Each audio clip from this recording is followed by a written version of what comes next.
welcome. I'm Robert Estrin here at virtualsheetmusic.com and livingpianos.com with a special video for you. What is rubato? This is such a great subject, and I want to kind of break it down for you. Rubato is usually something that is used in romantic period music like Chopin and Schumann and other composers. It's something not used so much in Baroque and classical era music of Bach, Mozart, Haydn, and such. So what is it? Well, simply put, rubato is a give and take of the timing in music. It adds an expressive element. You know, the mistake that some people make with the liberties they take in the timing sometimes in romantic period music is gaining or losing time, and that's not what rubato is at all. Instead, it's never gaining or losing, it's just playing ahead and behind the beat, but always coming back to the equilibrium. And that's what gives the tension and the release to the music. I'm going to demonstrate with the Chopin Nocturne in B-flat minor. First, I'm going to play it with absolutely no rubato. I'm going to play it totally straight, rhythmically.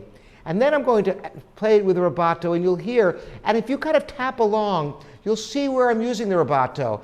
And incidentally, this is vital that you're able to tap along. You'll know if you're doing too much rubato, if somebody trying to tap along can't tap. If you lose the pulse, the music dies. This is very important. You must always have pulse in your music. So first, once again, I'm going to play it with no rubato at all. This is going to be a challenge, by the way. I never play Chopin without any rubato, so I'll do my best for you.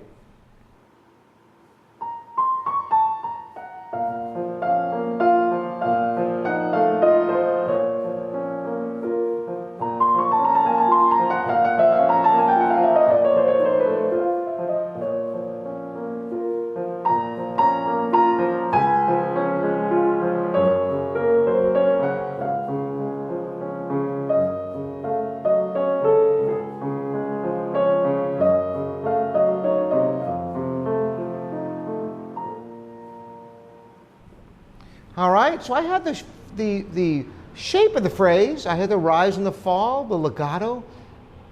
But it's missing soul, isn't it? It's missing something. It's missing rubato. Listen to the same music played with a little give and take of the timing, where, once again, you can feel the pulse. Now, in feeling the pulse, you might think this is the pulse, but not really. The pulse is the bigger beat. If you feel the pulse, you have much more freedom by feeling the larger note value. Instead of feeling the eighth notes, you want to feel the dotted half notes, and you end up with this.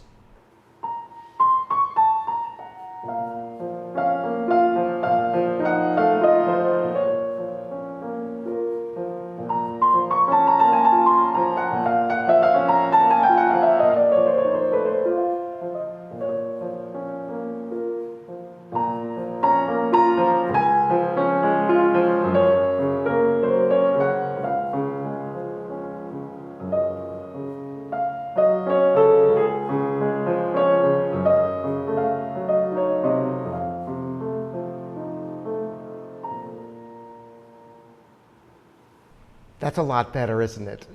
My father used to show rubato. He'd have the metronome ticking, and he would get a little bit of ahead of it and a little bit behind, but never gain or lose a beat. It's a very difficult thing to do.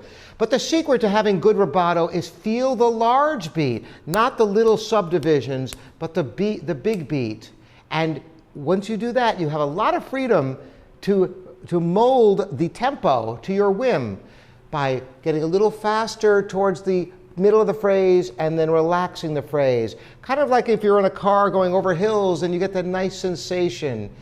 And it feels good in your music too to have rubato. It brings life and joy. So try it with your music. But make sure you're not excessive. As long as somebody can tap to it and you don't gain or lose time, you can have fun with it and bring your audience along for the ride. Thanks for joining me. Robert Estrin here at virtualsheetmusic.com and livingpianos.com.